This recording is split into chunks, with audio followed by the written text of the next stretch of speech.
எல்லாருக்கும் வணக்கம். என் பேர் Sumathi. Welcome to my channel Sumathi Ganesan vlogs. இன்றைக்கி என்ன பார்க்க போகிறோன்னா, இன்றைக்கி எங்கள் மாமா செஞ்ச நாட்டுக்கோழி சிக்கன் கிரேவி எப்படி செய்கிறாருன்னு பார்க்கலாம் வாங்க. ஒரு கடாயில் எண்ணெய் ஊற்றி கடுகு போட்டுக்கிட்டாரு, நல்லெண்ணெய் ஊற்றிருக்காரு. அப்புறம் சின்ன வெங்காயம் நான் ஆல்ரெடி தொளிச்சு வச்சிட்டேன். இப்போ ஏதாவது செய்கிறேன்னு சொன்னாருன்னா என்னென்ன வேணும்னு ரெடி பண்ணி வச்சிரு அப்படின்னு சொல்லுவார். நான் ரெடி பண்ணி வச்சுருவேன். அவர் சமைப்பார். சின்ன வெங்காயம் நான் ஈவினிங்கே தொளிச்சு வச்சிட்டேன், நைட்டுக்கு ஒரு வேலைக்கு மட்டும். அப்புறம் சின்ன வெங்காயம் கட் பண்ணி போட்டுக்கிட்டாரு. கொஞ்சம் பெருசாக இருக்கிறது மட்டும் கட் பண்ணிக்கிட்டாரு, மீதியெல்லாம் அப்படியே போட்டாச்சு. நான் நிறைய வெங்காயம் போட்டிருக்கேன் பாருங்கள். அப்புறம் வணக்கி விட்டுக்கிட்டாரு.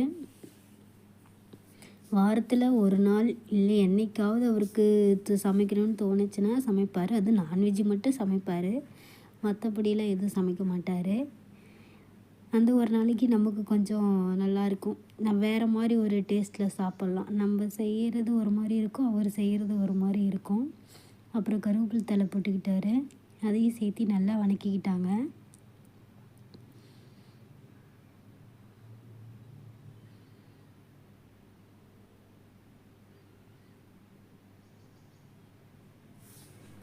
நல்லா வணக்கி விட்டுட்டார். அப்புறம் நாட்டுக்கோழி எடுத்து இப்போ கொஞ்சமாக இருந்தது, அன்றைக்கி ஊருக்கு போனோம் இல்லையா, அந்த கறி கொஞ்சம் கொடுத்து விட்டாங்க.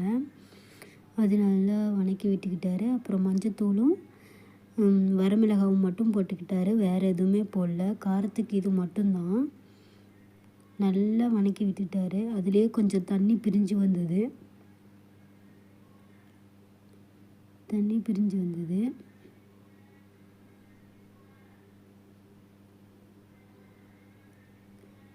அப்புறம் இஞ்சி பூண்டு கொஞ்சமாக போட்டுக்கிட்டாரு. கொஞ்சம்னா ஒரு 3 ஸ்பூன் அளவுக்கு போட்டுக்கிட்டாரு. போட்டு அதையும் நல்லா கிளறி விட்டுக்கிட்டாரு.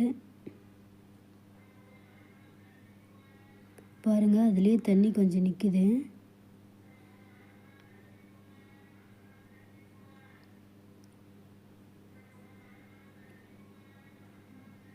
நல்லா கிளறி விட்டுக்கிட்டாரு.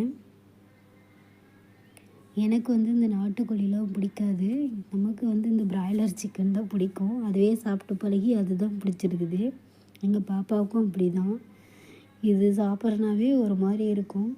பட் அன்னைக்கு நல்லா இருந்துச்சு, அவர் செஞ்சு கொடுத்ததுனாலே என்னவோ தெரியல. அப்புறம் சுடுதண்ணி கொஞ்சம் ஊற்றிக்கிட்டாரு. இங்கே பச்சை தண்ணி ஊற்றினா நல்லா இருக்காதா, சுடுதண்ணி ஊற்றினா தான் நல்லா இருக்குன்ட்டு சுடுதண்ணி ஊற்றிக்கிட்டாரு. நல்லா கொதிக்க விட்டாச்சு. மறுபடியும் உப்பு டெஸ்ட்டு பண்ணி பார்த்தாரு. அப்புறம் உப்பு கொஞ்சம் கம்மியாக இருக்கிற மாதிரி இருந்துச்சு, போட்டுக்கிட்டாரு. அப்புறம் இது உப்பு கறின்னு சொல்லுவாங்க, அந்த மாதிரி. நல்லா கொதிக்க விட்டாச்சு. மூடி போட்டு வச்சிடலாம். மறுபடியும் கொஞ்ச நேரம் பார்த்து கொதிச்சிட்ருக்கு. வெந்துருச்சா இல்லையான்னு நான் டேஸ்ட் பண்ணி பார்த்தேன். அப்புறம் இன்னும் நல்லா கொதிக்கணும், கொஞ்சம் சுண்டணும், அந்த அளவுக்கு விட்டாச்சு. ஒரு 5 நிமிஷத்துக்கு ஒருக்கா கிளறி விட்டுக்கிட்டே இருந்தேன் நான்.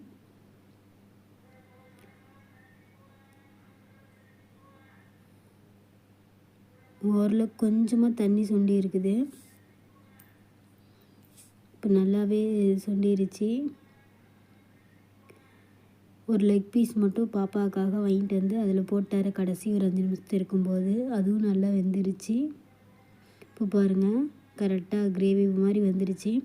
இதில் கொஞ்சமாக கொத்தமல்லி தழையும் பச்சை கருவேப்பிலை தழையும் நல்லா சின்னதாக கட் பண்ணி போட்டுக்கிட்டாச்சு. இப்போது ரெடி, சுவையான நாட்டுக்கோழி சிக்கன் கிரேவி ரெடி.